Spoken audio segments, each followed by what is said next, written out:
Bonjour, je m'appelle Sandra Brandon et comme tu le sais certainement, je suis une ancienne, grande, timide et anxieuse qui avance chaque jour en essayant de vivre sa vie pleinement. J'ai plusieurs passions, mais l'une d'elles, c'est de transmettre à tous les hypersensibles, à tous les timides, cette envie de se surpasser et leur montrer que tout est possible.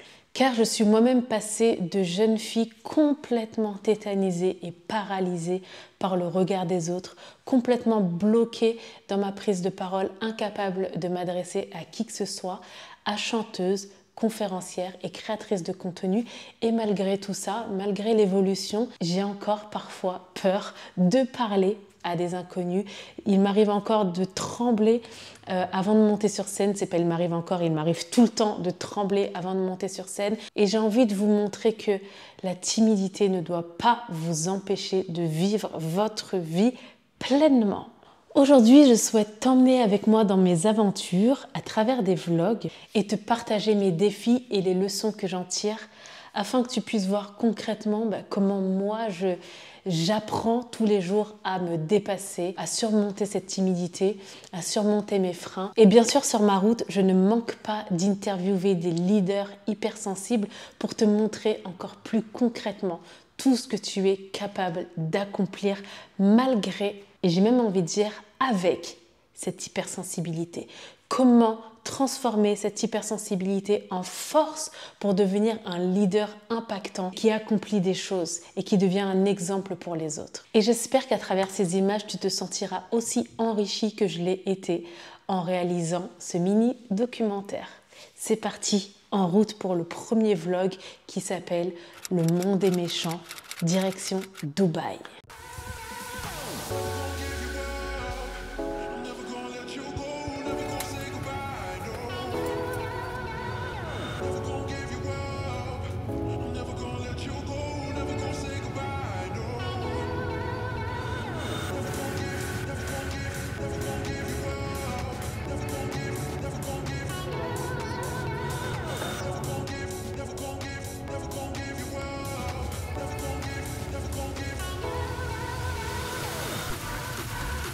Du coup, bien arrivé à l'aéroport de Dubaï après 5 heures de vol.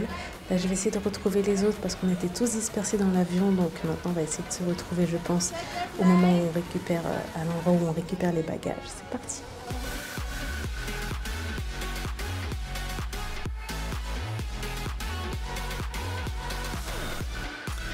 Waouh, je trouve ça super charmant. Esthétiquement, ça me fait un petit peu penser aux aéroports des Caraïbes, Saint-Martin, même la Martinique. Et je trouve ça très joli.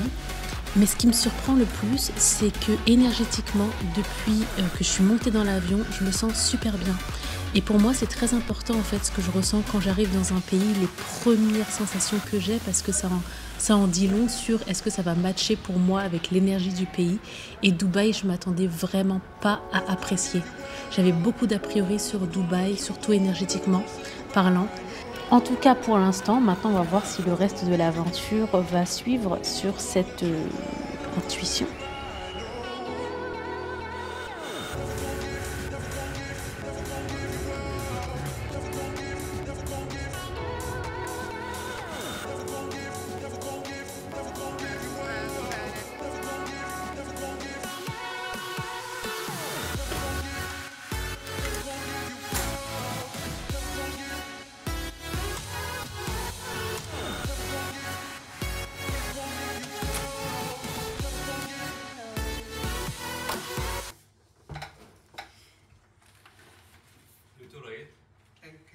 Yes, this one.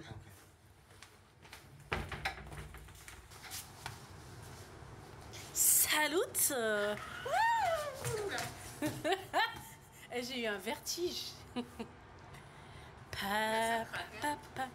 C'est vrai? Ouais. Ok, jour numéro 1 à Dubaï. Là il est 2h du matin heure locale. Et donc voilà, je suis installée. J'étais en train de travailler mes chansons parce que j'ai pas mal de chansons à apprendre pour demain. Donc demain on a des répétitions à 14h dans la salle. Je vous emmène avec moi demain pour ma journée de travail parce que du coup on a les répétitions et ensuite on chante le soir. Je vais aller me coucher parce que je suis vraiment fatiguée.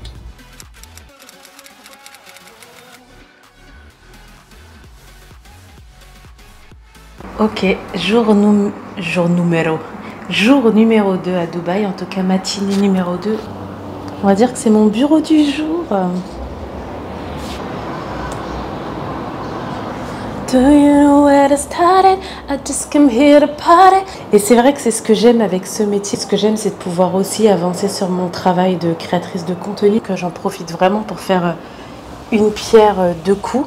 Donc à la fois gagner ma vie grâce au chant et à la fois profiter d'être dans des hôtels pour créer du contenu et avancer vraiment sur la production audiovisuelle. On n'est pas toujours dans des hôtels avec des belles vues, etc. Donc quand on a l'opportunité de pouvoir être bien logé, et généralement quand il y a le temps, j'essaie quand même d'en profiter un minimum pour avancer sur la création de contenu. Voilà, donc là je vais aller me faire les ongles parce qu'on a rendez-vous à 14h comme je vous disais hier pour les... Alors je vais retourner. On a rendez-vous à 14h pour les balances et du coup je vais aller me préparer un petit peu. À tout de suite.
Okay, but we're not going to the soup.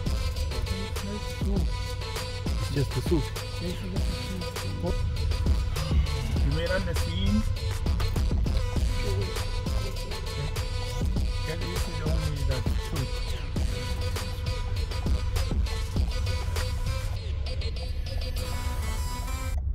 Okay, just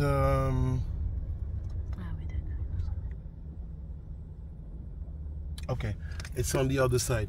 Just keep running.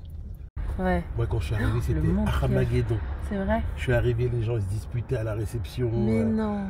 Tac, vous me devez tant. Ah ouais, d'accord. Je dis what? Moi, j'avais une presta en fait, justement en drift. Ok. Et donc, je suis venu déposer mes affaires. Ah, mais toi, t'as quand même fait un appel groupé. C'était là. Tu voulais mettre des j'entends là. Mais ouais, c'est. Putain, c'est Disney quoi. Ouais. C'est exactement ça. T'as l'impression d'arriver dans un. Il est là comme ça. Tous les ans, ils vont faire un Jumeirah.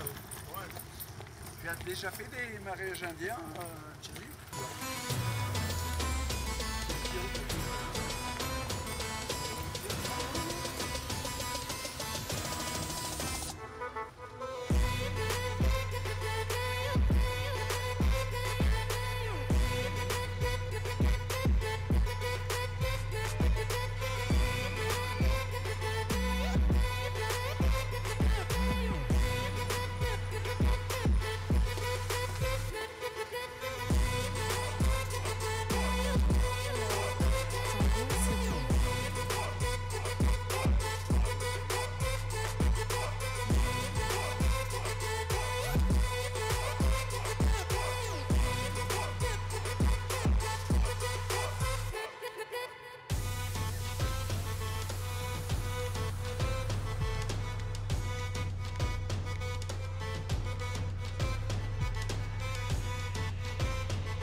font une petite partie de chanson sur les deux.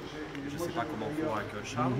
Et ensuite, on a l'after party qui est à l'extérieur, avec un escalier qui monte, et il y a des podiums partout, des écrans vidéo partout, et au-dessus, chanteurs.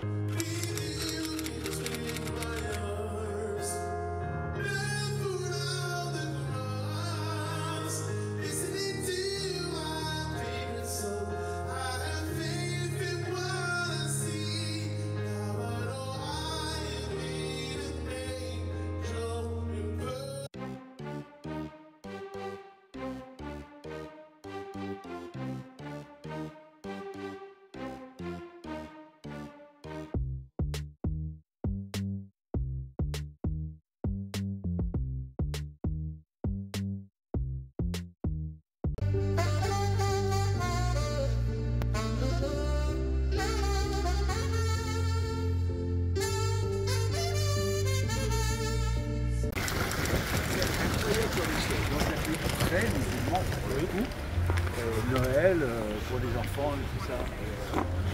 C'est devenu une fête en fait. Bon là du coup je vous fais une petite voix off pour vous raconter un peu ce qui se passait à ce moment-là. J'étais en stress déjà parce que je suis au 15e étage et que les ascenseurs mettent énormément de temps à arriver, qu'on était en retard et qu'il y avait un taxi qui nous attendait. Donc en fait ici les ascenseurs, comme il y a plus de 30 étages, il faut vraiment être au taquet, surveiller lequel va arriver, sachant que des fois il y en a un qui arrive mais il monte, il descend pas, donc il faut vraiment surveiller partout. Il y a une petite sonnerie qui nous annonce que voilà, que l'ascenseur arrive. Donc là j'étais en stress déjà parce qu'on était un peu dans le speed de 1 et de 2 parce que comme je vous ai dit la veille, j'avais beaucoup de chansons à apprendre et déjà que moi j'ai le track de base. Avant chaque prestation, là quand je sais pas ce que j'ai à faire, que je suis pas sûre de connaître ce que j'ai à faire, c'est terrible. Donc j'avais le cœur qui battait la chamade, fallait que je fasse des exercices de respiration dans le taxi pour pouvoir vraiment me concentrer et me préparer et surtout manifester en fait une bonne soirée, que tout se passe bien. Et voilà. Et puis mon collègue à côté, c'est pareil, il avait aussi pas mal de trucs à apprendre en dernière minute. Donc on était en pleine révision dans le taxi. Ça, c'est le genre de truc que moi, ça me met pas forcément à l'aise, mais bon, ça fait partie du métier, quoi. Donc voilà, on arrive à l'événement et c'est parti pour 2 heures de spectacle.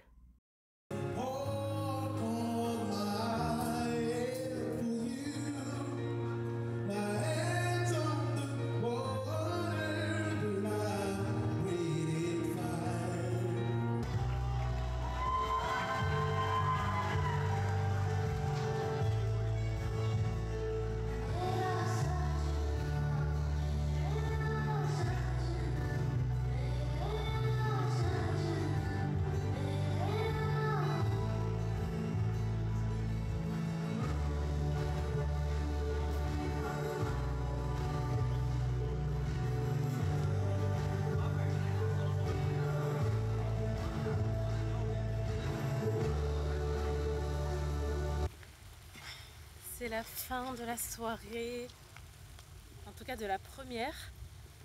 On quitte ce magnifique endroit. Je vais enlever un petit peu le zoom. Est-ce que je peux enlever le zoom? Je peux pas enlever le zoom.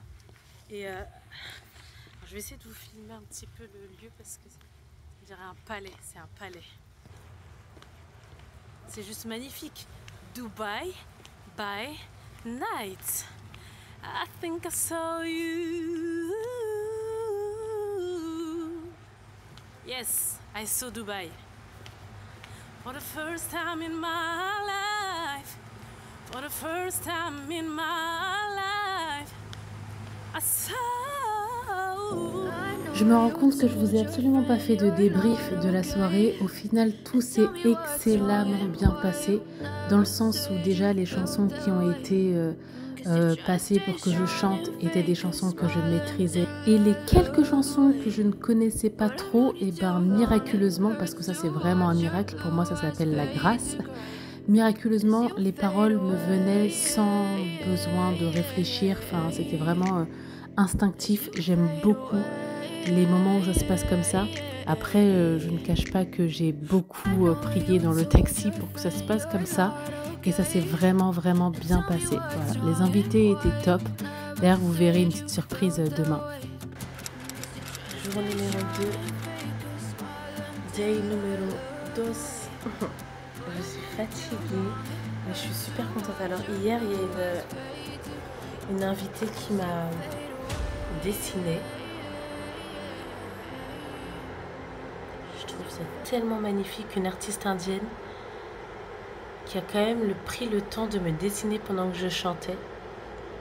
Je trouve ça trop top. Voilà, voilà. Donc là, jour numéro 2, je vais aller m'habiller et puis je vais essayer d'aller un petit peu visiter Dubaï ou en tout cas aller quelque part parce qu'on a une répétition à 15h.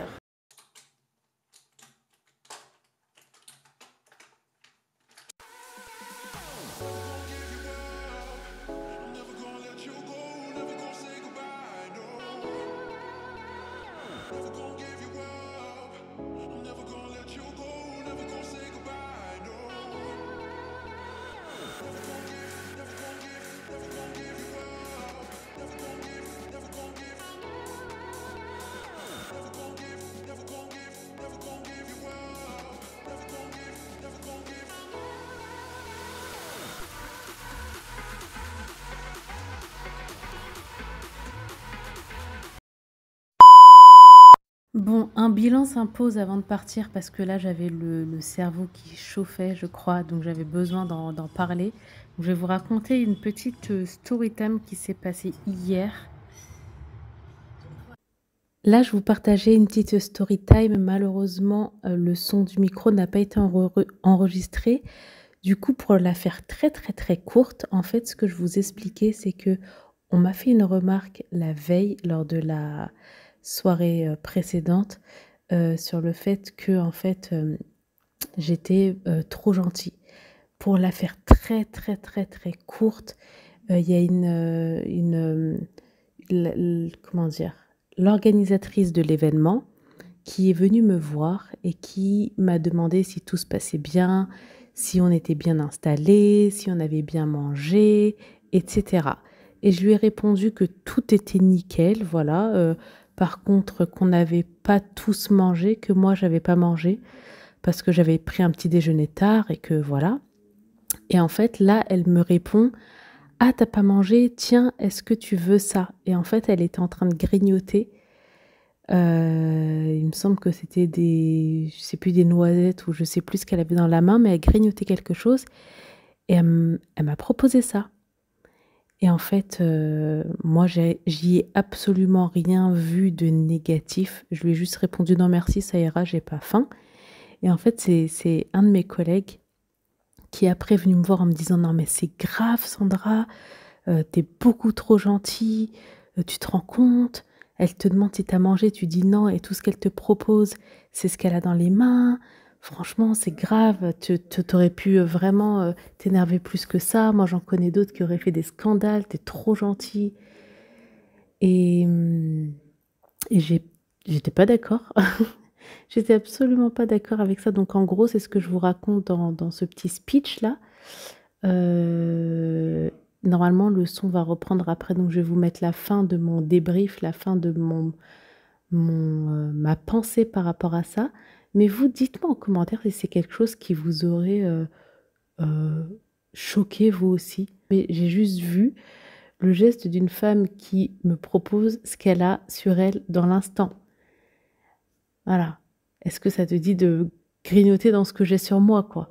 Donc, j'y ai pas vu le mal, mais on voit pas le mal tous au même endroit. On n'a pas tous la même sensibilité aux choses. Donc voilà, je peux concevoir que d'autres, ça aurait pu les choquer, ce geste.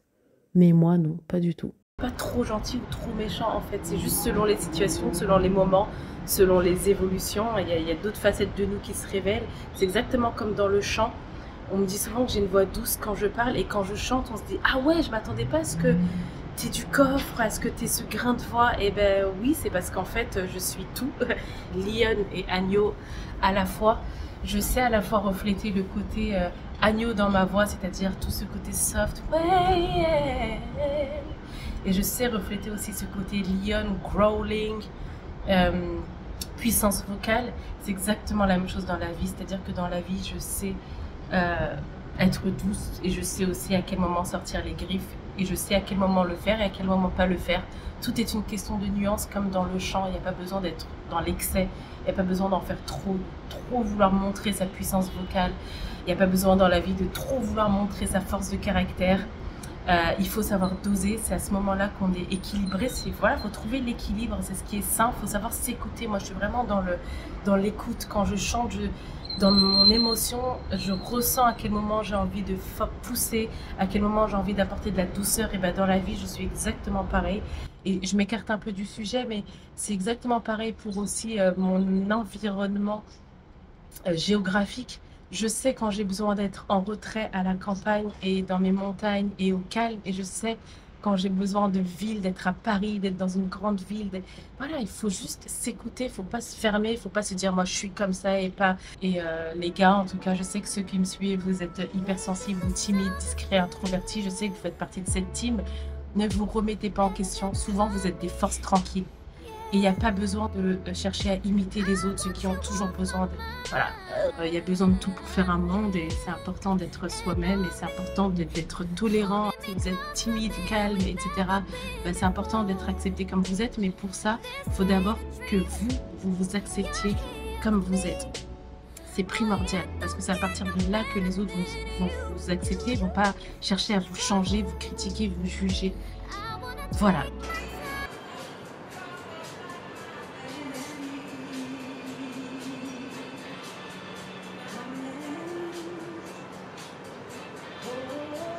Première vraie sortie depuis que je suis arrivée à Dubaï. Je suis trop contente, je suis avec Cyril. Le paysage.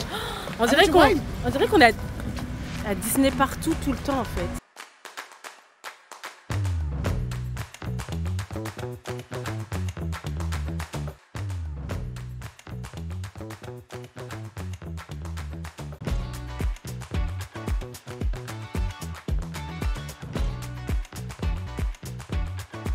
Pour ceux qui me suivaient depuis longtemps sur YouTube, la personne que vous êtes sur le point de voir ne vous est absolument pas inconnue, puisqu'elle est apparue sur ma chaîne YouTube à plusieurs reprises, premièrement, et aussi on avait ouvert une école de chant toutes les deux en ligne à distance, et certains de vous avaient fait partie de nos élèves, donc je vous laisse voir cette surprise.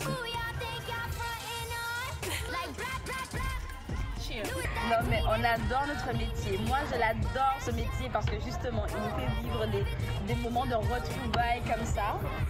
Et dire qu'on a travaillé ensemble pendant plusieurs mois en vidéo. C'est vrai. Et qu'on se retrouve à Dubaï.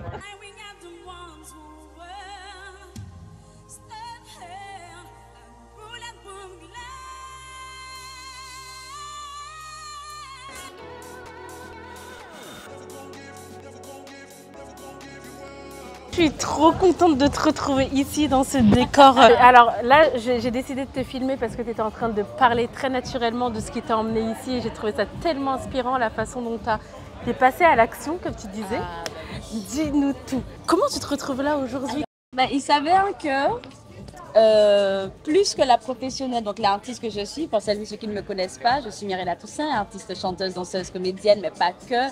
Aussi coach vocal, entrepreneur, etc. Yeah girl. La femme, plus que l'artiste, avait besoin de vivre autre chose. Parce que pendant des années, j'ai énormément mis la profession en avant. Donc l'artiste, toujours le travail. Et ce qui fait que j'ai mis de côté la femme. À un moment, à 35 ans, qu'on se le dise, eh ben, elle a envie de vivre, elle a envie de s'épanouir. Voilà. Et du coup, j'ai été contactée par une agence événementielle pour travailler ici à Dubaï. Et j'ai senti, j'avais une petite voix intérieure qui me disait, c'est le moment. Wow. Vas-y, fais-toi plaisir, mais toi, la femme. Du coup, sans hésiter, j'ai senti qu'il fallait que je me débarrasse de plein de choses pour être le plus libre possible pour vivre cette expérience. J'ai rendu mon appartement, j'ai vendu mes meubles, j'ai fermé ma société J'ai dit, let's go. Allons T'as vivre, pas fait les choses à moitié, quoi. T'as pas gardé une petite C. sécurité hier. Justement, c'était ça le challenge. Waouh. Voilà. Parce que réécrire l'histoire, c'est des choses que j'ai déjà fait Ouais. et refait, donc ça ne me fait pas peur. Mais là, je le refais autrement avec tout un autre bagage que j'ai, toute une autre expérience, qui fait que je ne pars pas totalement de zéro, mais j'accepte quand même de réécrire l'histoire dans un pays où on ne me connaît pas, où je n'ai pas de nom, que je ne suis personne ici, mais qu'en même temps, je sais qui je suis. Ah mais Voilà. c'est important ça. Ah ouais, c'est important. Alors, j'imagine qu'il y a quand même la peur de l'inconnu, mais tu te rattrapes à qui tu sais que tu es en fait. À mes valeurs, à plein de choses en fait, à plein d'expériences que j'ai vécues qui font que je peux effectivement me permettre ce genre d'initiative et ce genre d'aventure, mais en sachant comment me sécuriser. D'accord. Voilà. Et comment tu te sécurises? Ah, telle est la question. Comment je me sécurise? C'est très simple. En faisant savoir à mon petit cercle de personnes les plus proches, donc c'est-à-dire la famille, les amis les plus proches, où est-ce que je suis, les contacts des personnes qui m'ont contacté. Ah oui. Voilà, garder ces choses-là quand même. Est-ce que tu as l'impression du coup là de te découvrir en tant que femme? Parce que c'était ça le challenge. Et en fait, je ne suis peut-être plus en train de me découvrir parce que ça a été ce que j'ai fait ces derniers mois. Je me suis découverte. Il y a presque 2 ans de cela, j'ai vécu une rupture qui était une rupture sentimentale qui était nécessaire. Ouais, on en avait parlé. Nécessaire. Et que cette rupture m'a permis vraiment de me découvrir à ce moment-là. Et j'ai adoré la vivre. Ça n'a pas été compliqué. Ça n'a pas été facile, du moins, ça n'a pas été facile. Mais c'était tellement utile à me découvrir, moi, à me connaître, à me reconnecter à mes vraies valeurs, à qui je suis, etc. Que là, je suis plutôt dans la phase d'après qui est de vivre réellement, pleinement, cette femme que j'ai pris conscience que je suis. Yes. Voilà. Ouais. J'aime bien ta façon de voir les choses parce que tu as pas cette facilité, non, cette faculté en tout cas, à voir toujours le bon côté du challenge ou d'un événement vécu. Et je vois l'émotion quand on parle. Totalement, les larmes sont en train de monter d'ailleurs. Oui, j'avoue que moi j'estime que je suis programmée pour voir les belles choses en fait. En tant qu'artiste, en tant que femme, et j'ai été élevée aussi au sein d'une famille de musiciens, donc au sein d'une famille d'artistes. J'ai été aussi élevée au sein de l'église. Je suis programmée à voir les belles choses. Wow, c'est beau. Et j'ai noté ça aussi tout à l'heure quand tu parlais de quand tu es arrivée du coup pour bosser ici et que tu as vu le niveau. Tu aurais pu prendre peur ou te dire oula, j'ai pas ma place ici. Et non, en fait, tu as switché vers plutôt une mentalité de c'est top, ça va me challenger. Ouais, en fait. J'avoue que professionnellement parlant, j'étais dans une phase où tout était facile. Ouais. Trop facile et que du coup, ça perdait un petit peu de son charme. Je perdais un petit peu de plaisir, j'avais plus ces choses-là. Ouais. Donc avec ce nouveau contrat, dans un nouveau pays, encore une fois, et que là, j'ai toute une équipe autour de moi qui a un La niveau, vie, elle est faite, mais qui a un niveau que quand moi, je suis sortie de scène et que je me suis mise à la place du public pour regarder ce spectacle, j'ai fait « Ah waouh, je suis un petit peu au-dessous ». Ça m'a piqué, mais ça m'a bien piqué, mais bien, dans le sens où je me suis dit il y a du travail, voilà, il y a du travail à se mettre au niveau de tout le monde et voire même revenir à ce niveau que tout le monde sait que j'ai, mais c'était tellement habituel avant. Et ça me parle ce que tu dis, Lirella. Voilà, tu vois, j'avais besoin de me dire, ok, je suis capable de revenir à ça, à un autre niveau. Girl. J'ai envie de terminer par une dernière question. Comment aider une personne qui... Comment dire? Tu sais, les personnes hypersensibles, on en a déjà parlé en plus de l'hypersensibilité. Donc je sais que tu sais de quoi je parle. on réfléchit trop, on se pose beaucoup de questions. C'est plus difficile parfois de se lancer, d'oser, de sortir de sa zone de confort. Qu'est-ce que tu donnerais comme conseil à quelqu'un qui n'en est pas encore à ce stade de trouver cette force en elle pour avancer, tu sais, qui est vraiment dans ce truc de j'ai peur, quoi. Un truc qui est très très simple pour moi, et ça je l'ai adopté comme mentalité, j'avais quoi, 24-25 ans. C'est-à-dire que quand on a marre d'une situation et qu'on est encore dans cette situation, c'est que tu n'en as pas marre. À partir du moment où tu ne peux plus tenir, tu vas voir que tu ne réfléchis même que tu passes à l'acte. À ce moment-là, précisément, tu es au bon endroit. Tant que tu n'es pas encore arrivé là, c'est que tu peux encore tenir, tu n'en as pas marre. Donc vas-y, supporte. Apprends, supporte, mais quand le truc est vraiment là, tu ne réfléchis même plus. Et ça m'a appris... toujours dans une situation de travail, dans un travail que j'ai choisi de faire, que j'aime, j'en avais marre. Je me sentais comme Alice au Pays des Merveilles qui continue de grandir dans une maison qui est trop petite. Ouais, j'ai touché tous les recoins de la maison, j'aime bien la maison continue de grandir et la maison ne grandit pas. Ouais. Et clairement, je me sentais réellement comme ça, mais vraiment littéralement, je me sentais comme ça. Du coup, j'ai fait impossible qu'à cet âge-là, qu'à 25 ans, en plus l'âge où tu es supposé vivre la vie à fond, que tu t'embêtes, pour rester poli, parce que clairement, c'est pas ce que j'ai envie de dire, mais que tu t'embêtes à rester dans une situation qui ne te convient pas à cet âge-là. Ouais. Pas maintenant, tu as largement le temps de te retrouver dans une situation pareille, mais pas là. Ouais. Et depuis, je vais à l'aventure. Tu traces ta route. Ah ouais. Dès que j'arrive dans une situation trop permanente et qui commence à me fatiguer, je me dis, va ailleurs. Est-ce que tu dirais que maintenant, tu as réussi à adopter le bon mécanisme quand tu te retrouves dans une situation similaire à ce que tu as pu vivre avant? Alors moi, je ne le voyais pas comme un mécanisme, mais j'adore ton point de vue. Parce que, en fait, ma boussole, c'est mon bien-être. Voilà. Tu es très attentive à ton intuition, à ton ressenti, à tes vibrations. Ne pas me sentir bien, c'est qu'il faut que j'aille ailleurs. Ça, c'est l'un des meilleurs conseils, je trouve. Et vraiment, pour toutes les personnes hypersensibles, je pense que suivre son intuition, écouter sa boussole intérieure, son bien-être, c'est l'un des premiers points pour être dans la bonne lignée de sa vie et pour aller vers la... Parce que si on observe bien, chaque fois qu'on n'a pas écouté cette boussole intérieure, on s'est retrouvé dans une situation... Laisse tomber. Et que les choses n'ont pas évolué, ça n'a pas changé. Écoutez bien évidemment les personnes qui ont plus d'expérience que nous, tout en s'écoutant soi.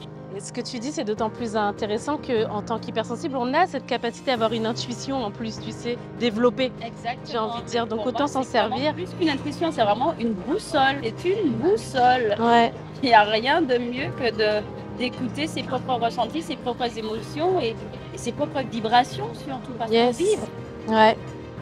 Qu'on le veuille ou non, on vibre. Ouais. Que c'est super important de se sentir bien dans la seule et unique vie qu'on a. Tout à fait. Je ne comprends pas ces gens qui n'arrivent pas à sortir de leur zone de confort et rester mal dans leur vie, qu'alors on n'en a qu'une seule et que la vie est bien, quoi. Je dis pas qu'il faut faire des trucs de fou à chaque fois, tout le temps, mais juste être bien. Yes. Ça, être bien. Là, je suis bien.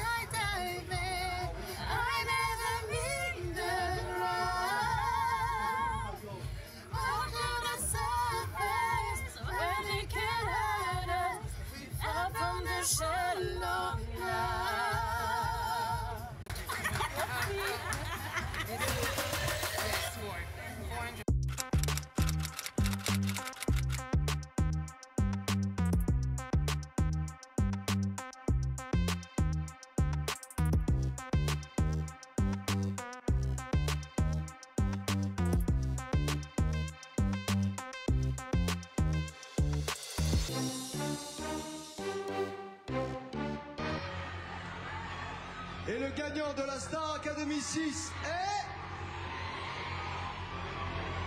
Suivre.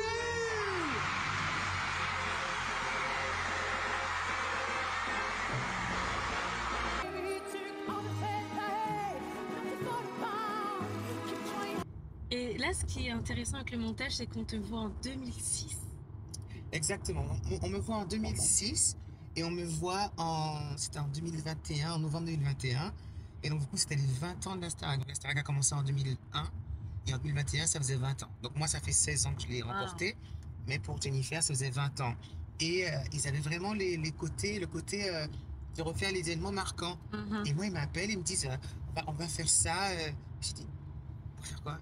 On va refaire Oussevat. Au début, j'étais vraiment pas pour. C'est vrai? Je sais pas pourquoi. J'étais là, oh là là, je vais pas refaire ça. J'ai fait ça. Et c'est vrai que la deuxième fois que je l'ai faite, il y avait vraiment. J'étais très ému. Très ému. Donc, j'ai vraiment eu beaucoup de plaisir à le faire. Et puis ensuite, Kamel m'a donné plein de danseurs. Tous les danseurs étaient avec moi. Donc, c'est vraiment porté. Je sais pas comment expliquer ça, mais porté par tout un esprit créatif. Et j'étais très, très content. Ah ouais. Et entre le Cyril de 2006, qui a du coup refait cette presta, et celui de 2021, quelle est la différence? Waouh, il y a plein de différences. Déjà, de un, il y a l'assurance. Ouais. C'est-à-dire que en 2006, faire un tableau comme ça, j'avais vraiment été coaché par Kamel Wally, qui m'avait vraiment rassuré. Toute la production aussi m'avait rassuré parce que j'avais très, très peur. Très peur en fait, il y a toute une gestuelle, il y a pour enlever des trucs, pour remettre des. J'avais très, très peur. J'étais vraiment le côté chanteur. J'étais pas dans l'idée d'un show, du côté un peu cabaret. J'avais très, très peur de ça. Donc, déjà que quand tu es candidat, tu as déjà peur face à l'écran. Si en plus de ça, il faut que tu gères, faut enlever des perruques, faut essayer d'enlever un peignoir, faut se rhabiller en mettant une veste, etc. Plein de trucs comme ça. C'est difficile, mais là je trouve que ce qui sépare le Cyril de 2006 au Cyril de 2022, c'est de l'assurance, ça c'est sûr. Tu l'appréhendais avec moins de trac, du coup, tu avais moins peur des caméras, Voilà, c'est que tu as moins peur des caméras. Moi j'ai toujours ce stress, j'ai toujours stressé. Bon, déjà ça c'est rassurant. Toujours stressé. Pour ceux qui s'inquiètent, même avec un background et un bagage, il y a toujours ça, toujours le stress. Et c'est à double tranchant. C'est-à-dire que j'étais très content de le faire parce que je me suis dit, je sais ce qu'il faut faire. À tel moment, il faudra enlever la perruque. À tel moment, je sais, je l'ai déjà fait. Ah, c'est marrant. Mais le mécanisme. Exactement, le mécanisme, je savais déjà. Okay. Je savais ce qu'on attendait de moi de tout le tableau artistique. Mais, il faut le dire, on arrive dans un truc où on est en 2021. Ouais. On est quand même 15 ans après. Ouais. Et on a les réseaux sociaux. Ouais. Les gens ne fonctionnent pas. C'est vrai, ça. Tout est porté au jugement. Ouais. Tout est porté à la critique. Tout est porté au. Donc, du coup, on se dit, oula, je peux pas me rater. Je peux pas me rater parce que ça, et c'est ce qu'on m'a. Même en 2006, on me l'avait dit. On m'a dit, c'est ce qu'on appelle un one shot. C'est-à-dire que tu le fais, si c'est bien fait, c'est que tu l'as fait de A à Z. Il n'y a pas de. Parce que c'était une émission qui était quand même pas en direct. Ok. Donc il n'y a pas tu rates ta perruque, on recommence, tu vas gâcher toute la magie du truc. Ouais. La magie de ce tableau-là. Je refais pas deux fois, c'est resté. Exactement. Ce truc-là. Je refais pas deux fois, la magie, c'est the first time. First time. Ouais. Exactement. Et du coup, tu le fais une fois. Ouais. Parce que du coup, même si, et ça peut être n'importe qui, n'importe quel artiste, n'importe quelle grande star, la première fois, tu donnes toujours le maximum. That's right. La deuxième fois, t'es déjà moins investi dans ce que tu fais. Et moi, c'est ça. Je voulais vraiment faire ça en une fois, avoir la même énergie et voire même être meilleur qu'en 2006. Wow. Du coup, tu as réussi à transcender plutôt ta peur en un challenge, quoi. I'm gonna do my best, it's gonna be better. Oui, ça n'a pas été évident parce qu'en en répétition, la veille, c'était 3 passages en répétition. Tu sais, il y a toujours une pour la voix, une pour tout ce qui est donc pour la danse et une pour les caméras. D'accord. Et en fait, il n'y a pas d'autre. Et en fait, à chaque fois qu'on répétait, il y avait un problème. C'est-à-dire que le vêtement était mal mis, les danseurs étaient mal positionnés. Et je me dis, est-ce qu'on peut faire une 4e fois? Et on m'a dit non.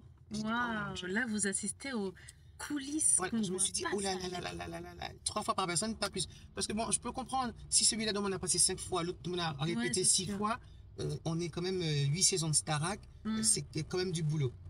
Sachant qu'ils ont fait l'émission sur toute une journée. Ils ont commencé à 8h, ils ont fini pour les autres à 3h du matin le lendemain. C'est vraiment une un gros tournage. Et les répétitions, c'était compliqué. Je voulais vraiment répéter une 4e fois parce que je savais qu'il y avait des tirs. Et ils m'ont dit non, on n'a pas le temps de le faire. Et au final, ça s'est super bien passé.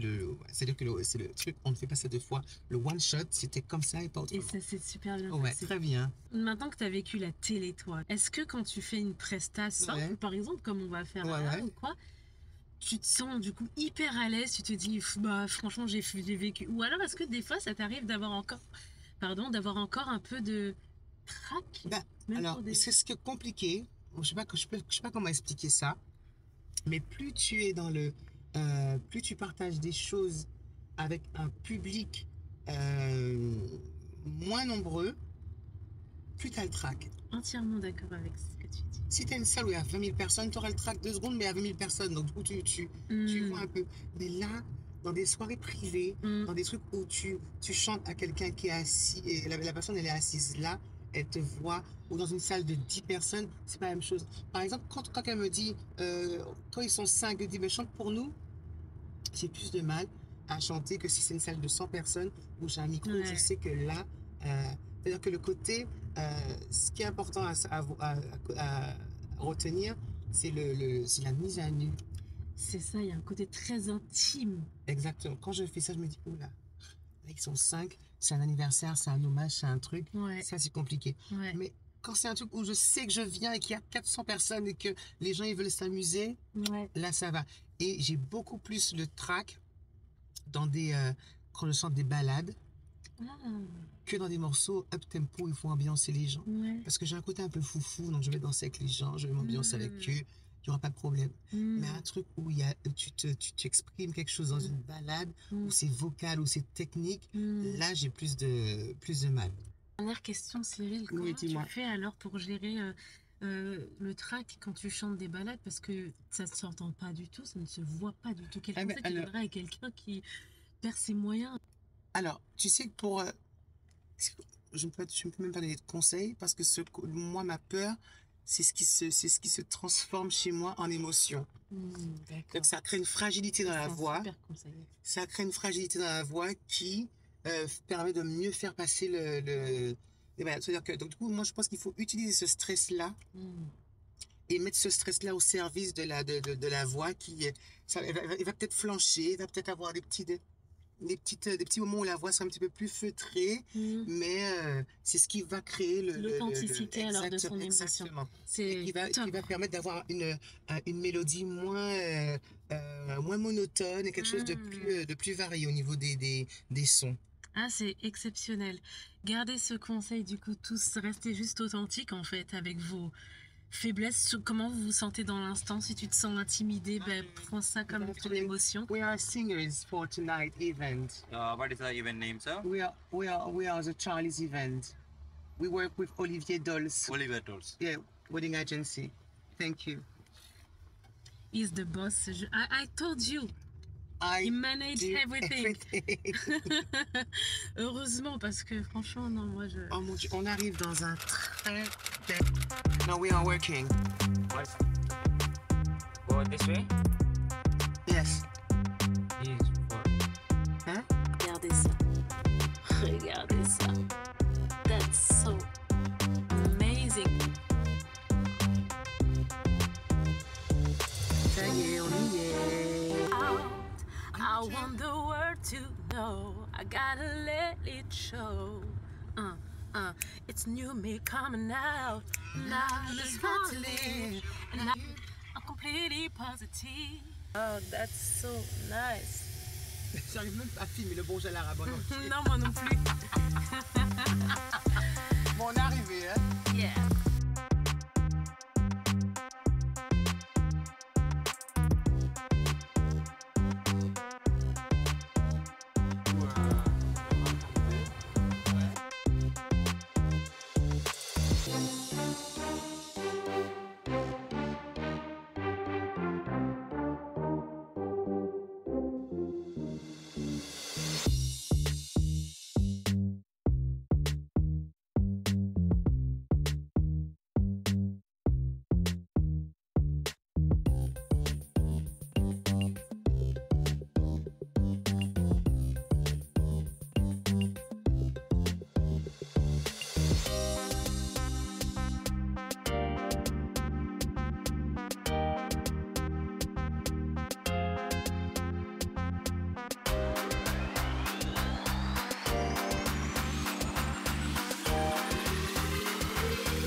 other night, when did the hours turn to days?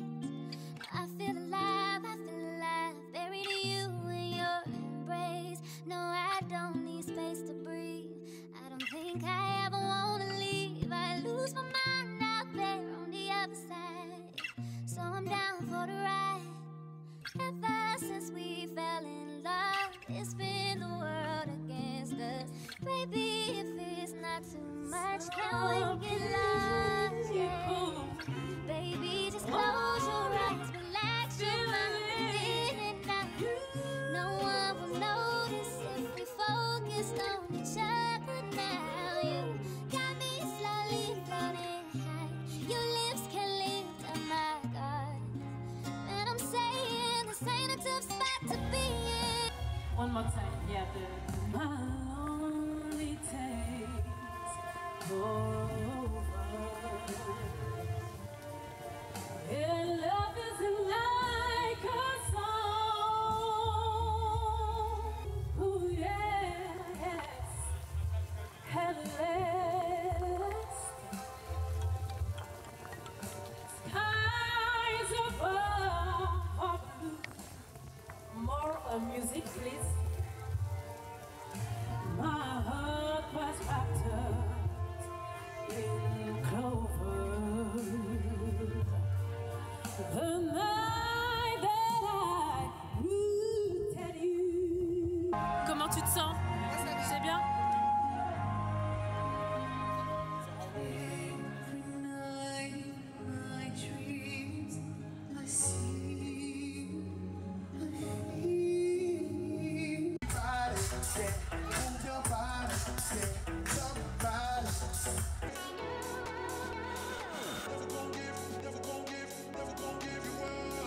Moi, je sais qu'en fait, cette timidité-là, je me rappelle, j'étais déjà en sixième. Tiens-toi bien, en sixième. En sixième, tu as quand même un certain âge. Et comme ma langue maternelle, c'est l'italien. Donc chez moi, je roulais les airs. Je roulais les airs. En fait, quand je parlais français, je roulais les airs comme le font les Italiens, tu vois. Et un jour, le prof d'anglais, il se fout de ma gueule. Et donc, il parle comme ça, et il m'imite, tu sais, et il roule les airs. Je te jure qu'en sortant de la classe, là, je n'ai plus roulé les airs de ma vie. Ça a été instantané. Mais c'est horrible de faire ça. Et pour te dire à quel point ça m'a traumatisé, c'est que du coup, c'est comme si j'ai mis, tu vois, j'ai mis une fonction, fini, on ne roule plus les airs. Donc ce n'était pas naturel chez moi. On peut aborder le sujet de la timidité parce que c'est quelque chose de très intéressant.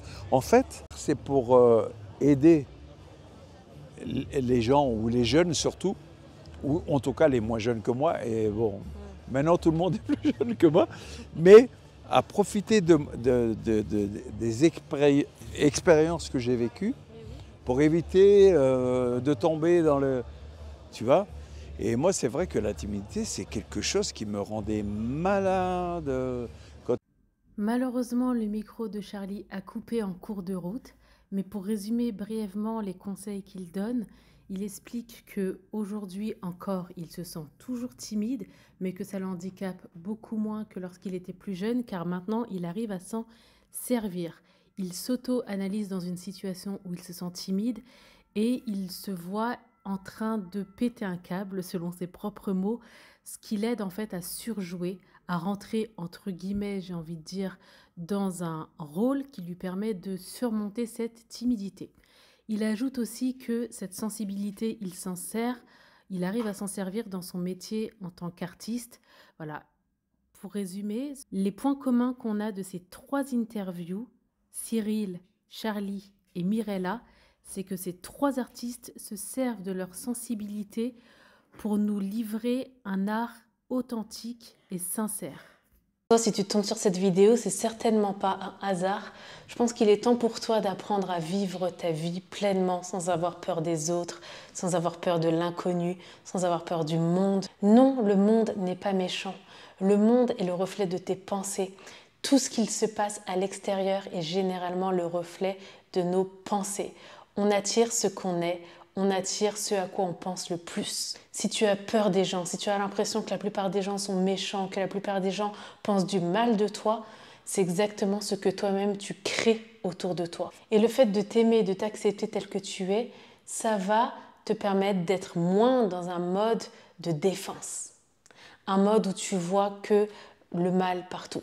Donc accepte-toi tel que tu es et tu verras. Ton monde intérieur va changer et ça va se refléter sur ton monde extérieur. La façon dont tu vas aborder les autres, la façon dont tu vas aborder le monde, la façon dont tu vas aborder la vie de manière générale va changer. Donc voilà, c'est la conclusion de ce vlog. Je suis ravie d'être allée au bout de ce premier projet et en plus d'avoir conclu en filmant cette partie dans mon bureau que je viens tout juste d'acquérir. Donc je suis vraiment ravie parce que même si ce bureau est vide, qu'il n'y a rien, pour moi ça représente beaucoup. C'est une autre dimension qui prend au projet, à la direction artistique et je suis ravie d'avoir tourné cette vidéo ici. Je vous dis à très bientôt pour un prochain vlog.